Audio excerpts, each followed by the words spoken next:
Shri Joseph Benny, ഇന്നലെ കോടതിയിൽ നടന്ന കാര്യങ്ങൾ അറിയാം. ഇന്നിപ്പോൾ വഖഫ് സംരക്ഷണ സമിതിയുടെ പ്രതികരണവും വരികയാണ്. എന്താണ് ഇനി സമരസമിതിയുടെ പരിപാടി?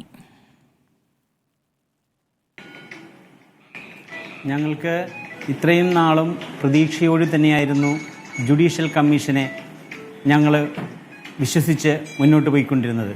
പക്ഷേ പെട്ടെന്നാണ് ഇപ്രകാരത്തിലുള്ള വഖഫ് സംരക്ഷണ വേദി അതിനെതിരെ കോടതിയിൽ കേസുമായി വന്നത്. പക്ഷേ വളരെ നിസ്സാരമായി അത് മാറ്റപ്പെടും, ഗവൺമെൻറ് ശക്തമായി അതിൻ്റെ ഇടപെട്ട് ഞങ്ങൾക്ക് ജുഡീഷ്യൽ കമ്മീഷനിലൂടെ ഒരു പരിഹാരം ഞങ്ങൾ പ്രതീക്ഷിച്ചിരുന്നു. പക്ഷേ അത് ഇപ്പോൾ ഇല്ലാതായിരിക്കുകയാണ്. ഗവൺമെൻറ് ഡിവിഷൻ ബെഞ്ചിൽ പോകാം, അതല്ലെങ്കിൽ മറ്റു മാർഗങ്ങളുമായിട്ട് സുപ്രീം കോടതിയിൽ പോകാം. പക്ഷെ ഞങ്ങളെ സംബന്ധിച്ചിടത്തോളം ഞങ്ങൾക്ക് നിലനിൽപ്പിൻ്റെ ആവശ്യമാണത്. കാരണം OS നമ്പർ 53/67 71 ജഡ്ജ്മെൻറ്റ് വരുമ്പോൾ ആ ജഡ്ജ്മെൻറ്റിൽ എല്ലാവരും ഉയർത്തി കാണിക്കുന്നത് ഇവിടെ വഖഫ് എന്ന് പറഞ്ഞിട്ടുണ്ട്, ഇത് വഖഫ് പ്രോപ്പർട്ടിയാണെന്നാണ്. നൂറ്റാണ്ടുകളായി താമസിക്കുന്ന ജനവിഭാഗത്തിൻ്റെ കൈവശമുണ്ടായിരുന്ന ഈ ഭൂമി ഒരു കാരണവശാലും ഫറൂഖ് കോളേജിന് കിട്ടുകയില്ല, പൊസഷൻ ലഭിക്കുകയില്ല എന്ന് മനസ്സിലാക്കിയപ്പോൾ 67 തുടങ്ങിയ കേസ് 69 നീണ്ടു വന്നപ്പോൾ പൊസഷൻ ഇല്ലാത്തതിൻ്റെ പേരിൽ കോളേജിൻ്റെ നടത്തിപ്പുകാരനായ കോടതി വ്യവഹാരനായ മണ്ണത്തുമണ്ണിൽ കലഞ്ചൻ എന്ന് പറയുന്ന ആള് ഇത് ഫറൂഖ് കോളേജിന് വഖഫായി കിട്ടിയതാണ്, അതുകൊണ്ട് പൊസഷൻ ആവശ്യമില്ല എന്ന ഒരു സത്യവാങ്മൂലം കൊടുത്തു.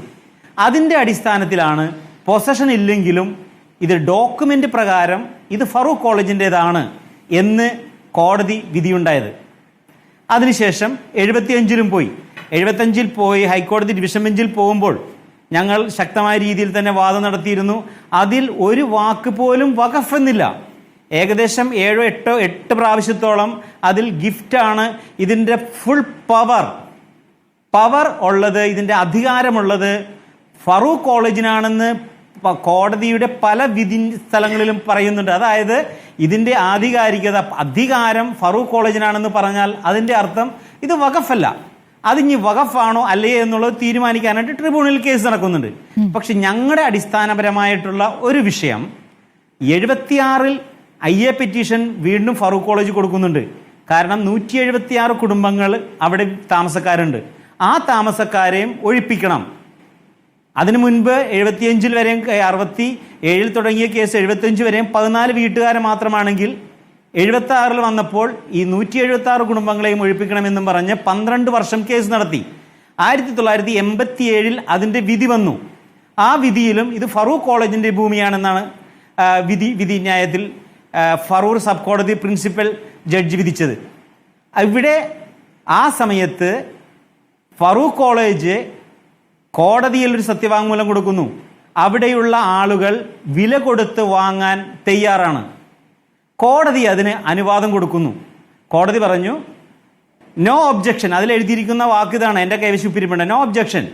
അതോടൊപ്പം തന്നെ വില്ലേജ് ഓഫീസർക്ക് അവിടുത്തെ താമസക്കാരായ ആളുകൾക്ക് ഭൂമി അളന്ന് തിട്ടപ്പെടുത്തി കൊടുക്കുകയും ആവശ്യമെങ്കിൽ പോലീസിൻ്റെ സഹായത്തിന് അനുവാദം കൊടുക്കുകയും ചെയ്യുന്നു. ഇതും ഈ കോടതിയിൽ നിന്നുണ്ടായ വിധിയാണ്. ആ വിധിയുടെ അടിസ്ഥാനത്തിലാണ് ഞങ്ങൾ ഇവിടുത്തെ താമസക്കാർ ഉയർന്ന വില കൊടുത്ത് കോളേജിൽ നിന്നും ഫറൂഖ് കോളേജിൽ നിന്നും ഭൂമി വാങ്ങുന്നത്. അങ്ങനെ ഫറൂഖ് കോളേജ് റെസല്യൂഷൻ പാസ്സാക്കി അതിൻ്റെ മാനേജിംഗ് കമ്മിറ്റി ട്രസ്റ്റി ചെയർമാനായ ഹസൻകുട്ടി സാഹിബിനെ ഒപ്പിട്ട് രജിസ്റ്റർ ചെയ്യാൻ ഏൽപ്പിക്കുന്നു. അങ്ങനെ കേരള സർക്കാരിൻ്റെ രജിസ്ട്രി വിഭാഗം രജിസ്റ്റർ ചെയ്തു തന്ന മുദ്ര പേപ്പറിൽ രജിസ്റ്റർ ചെയ്ത് ഞങ്ങൾ വാങ്ങി, കരമടച്ചു, പോക്കുവരവ് നടത്തി, തണ്ടപ്പേര് പിടിച്ചു, സകലവിധ അവകാശങ്ങളും നടത്തുന്നു. ഇതിനിടയിൽ 2008 കമ്മീഷൻ വരുന്നു. 2019 അവർ എഴുതിയെടുക്കുന്നു. പക്ഷേ റവന്യൂ വകുപ്പ് 1987 സബ് കോടതി വിധിയെ അറിഞ്ഞിട്ടില്ല, പരാമർശിച്ചിട്ടില്ല, ഒരു രീതിയിലും അതിലേക്ക് എത്തിപ്പെട്ടിട്ടില്ല. കോടതി വിധിയുടെ അടിസ്ഥാനത്തിലാണ് ഞങ്ങൾ ഈ ഭൂമി വാങ്ങിച്ചത്. അങ്ങനെ ഈ 71 അങ്ങനെ ഒരു വിധി, ഇത് ഫറൂഖ് വഖഫ് തന്നെയാണെന്നുള്ള വിധിയുണ്ടെങ്കിൽ ആ വിധിയുടെ അടിസ്ഥാനത്തിൽ അതിനുശേഷം പ്രിൻസിപ്പൽ ജഡ്ജി എങ്ങനെ നിങ്ങൾ വിൽക്കാനായിട്ട് അനുവാദം കൊടുക്കും? ശരി, ആ ശ്രീ അനുവാദം കിട്ടി. ജോസഫിന് ഞങ്ങളെ സങ്കീർണമായ സംബന്ധിച്ചിടത്തോളം ഇത് വ്യവഹാരങ്ങളിലൂടെ വർഷങ്ങൾക്ക് പല മുമ്പ് ഘട്ടങ്ങളിലായി പോയിട്ടുള്ള കാര്യമാണ്. ഓരോ വർഷങ്ങൾക്ക് വർഷങ്ങളിലും മുമ്പ് നിങ്ങൾക്ക് പലതും ചൂണ്ടിക്കാണിക്കാനുണ്ട്. നമുക്ക് ഇപ്പോഴത്തെ കാര്യങ്ങളിലേക്ക് വരികയാണെങ്കിൽ സംസ്ഥാന സർക്കാരുമായി ബന്ധപ്പെട്ട് സംസ്ഥാന സർക്കാർ ഒരു മാഡം, എനിക്ക് ജുഡീഷ്യൽ കമ്മീഷനെ പറയാനായിട്ടുള്ളത് വെച്ചല്ലോ. കമ്മീഷനുമായി ഞങ്ങളുടെ ബന്ധപ്പെട്ട് അവകാശങ്ങൾ നിഷേധിച്ചപ്പോൾ ഞങ്ങളുടെ റവന്യൂ അവകാശങ്ങൾ നിഷേധിക്കാൻ റവന്യൂ വകുപ്പ് നിയമോപദേശം തേടിയിട്ടില്ല. അത് നിയമോപദേശം തേടിയിരുന്നെങ്കിൽ ഇതുമാതിരി ഞങ്ങളുടെ റവന്യൂ അവകാശങ്ങൾ ഒറ്റയടിക്ക് നിലക്കില്ലായിരുന്നു. വീണ്ടും പ്രത്യേകിച്ചുള്ളൊരു കാര്യം, ഇവിടുത്തെ താമസക്കാർക്ക് നോട്ടീസ് തരണം, അതേപോലെ സ്ഥലം അളക്കണം, അതിരുകൾ കണ്ടെത്തണം. ഇതൊന്നും ചെയ്തിട്ടില്ല. അപ്പൊ ഗവൺമെന്റ് റവന്യൂ വകുപ്പ് നിരുത്തരവാദപരമായി പെരുമാറിയതിന്റെ ബലിയാടുകളാണ് ഞങ്ങൾ. ഇവിടെ അടിസ്ഥാന പ്രശ്നം അതാണ്. ഈ കമ്മീഷൻ വന്ന ഘട്ടത്തിൽ കമ്മീഷനുമായി നിങ്ങൾ സഹകരിക്കുകയായിരുന്നല്ലോ. കമ്മീഷനെ സംബന്ധിച്ചും നിങ്ങൾക്ക് അനുകൂലമായ ഒരു സമീപനമായിരുന്നു എന്നാണ് ഞാനും മനസ്സിലാക്കുന്നത്. കമ്മീഷനെ നിയമിച്ചതിനെ തന്നെ കോടതി വിമർശിക്കുകയാണ് ചെയ്തിരിക്കുന്നത്. ഇതേക്കുറിച്ച് നിങ്ങൾക്ക് ഇപ്പോൾ എന്താണ് പറയാനുള്ളത്? കമ്മീഷൻ വരാൻ പോണു, അത് 28-ാം തീയതി ഞങ്ങൾക്ക് ഒരു പ്രശ്നം തീരും എന്നുള്ളതാണ് ഞങ്ങളടുത്ത് ശാശ്വതമായ ഒരു പരിഹാരമാണ്. അതിന് മുമ്പത്തെ ആഴ്ച തന്നെ മുഖ്യമന്ത്രിയുമായിട്ട് നേരിട്ട് നടത്തിയ ചർച്ചയിൽ നിങ്ങളുടെ പ്രശ്നം ശാശ്വതമായി പരിഹരിക്കാനാണ് ഈ ഗവൺമെന്റ് ഉദ്ദേശിക്കുന്നതെന്ന് മുഖ്യമന്ത്രി ഞങ്ങളുടെ MLA കെ ഉണ്ണികൃഷ്ണന്റെ ഒപ്പം ഇരുന്ന് സംസാരിച്ചതാണ്. അതിന്റെ അടിസ്ഥാനത്തിൽ 28-ാം തീയതി തന്നെ അതിന് തീരുമാനമുണ്ടാകുമെന്നും പറഞ്ഞ് ഞങ്ങൾ നിരാഹാരം 47-ാമത്തെ ദിവസം 6:30 മണിയോടെ ഞങ്ങൾ ഇരുന്ന സമയത്താണ് ജുഡീഷ്യൽ കമ്മീഷനെ ആണ് അപ്പോയിന്റ്മെന്റ് ചെയ്തിരിക്കുന്നതെന്ന് അറിഞ്ഞത്. ശക്തമായി ഞങ്ങൾ എതിർത്തു. ഞങ്ങൾ പറഞ്ഞു, ഇനിയൊരു കമ്മീഷൻ വന്ന് ഞങ്ങളുടെ ഈ നിരാഹാര സമരങ്ങളും ഞങ്ങളെ കൂടുതൽ ബുദ്ധിമുട്ടിക്കാനായിട്ട് ഒരു കാരണവശാലും ഞങ്ങൾ തയ്യാറല്ല, ഇതിനോട് ഞങ്ങൾ സഹകരിക്കില്ല, ഞങ്ങൾ ശക്തമായി സമരമായിട്ട് മുന്നോട്ട് പോകുമെന്ന് പറഞ്ഞതിന്റെ പിറ്റേ ദിവസം മുഖ്യമന്ത്രി വിളിച്ചു ചേർത്ത യോഗത്തിൽ ഓൺലൈൻ മീറ്റിംഗിലാണ് ഞങ്ങൾ ജുഡീഷ്യൽ കമ്മീഷനായിട്ട് സഹകരിക്കുന്നത്.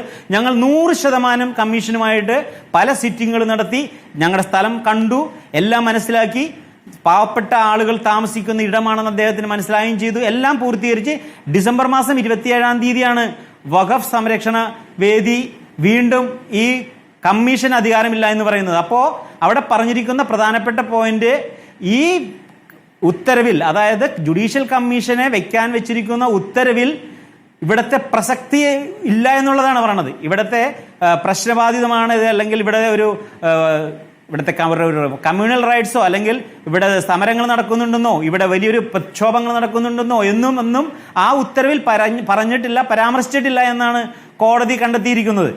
അത് ഞങ്ങളെ സംബന്ധിച്ചിടത്തോളം ഞങ്ങളുടെ വിഷയമല്ല. ഞങ്ങളെ സംബന്ധിച്ച് ഞങ്ങൾക്കുള്ളൊരു വിഷയം എന്താണ്, ഞങ്ങളുടെ അവകാശങ്ങൾ പുനഃസ്ഥാപിച്ചു തരണമെന്നുള്ളതായിരുന്നു. ഇതാണ് അടിസ്ഥാനപരമായ ഞങ്ങളുടെ ആവശ്യം. അതുകൊണ്ടാണ് സർക്കാരുമായി ബന്ധപ്പെട്ട വിമർശനത്തിന് സമരമാർഗങ്ങളുമായി ആവിഷ്കരിച്ച് പ്രതികരണം നമുക്ക് തേടാം. ബെന്നി,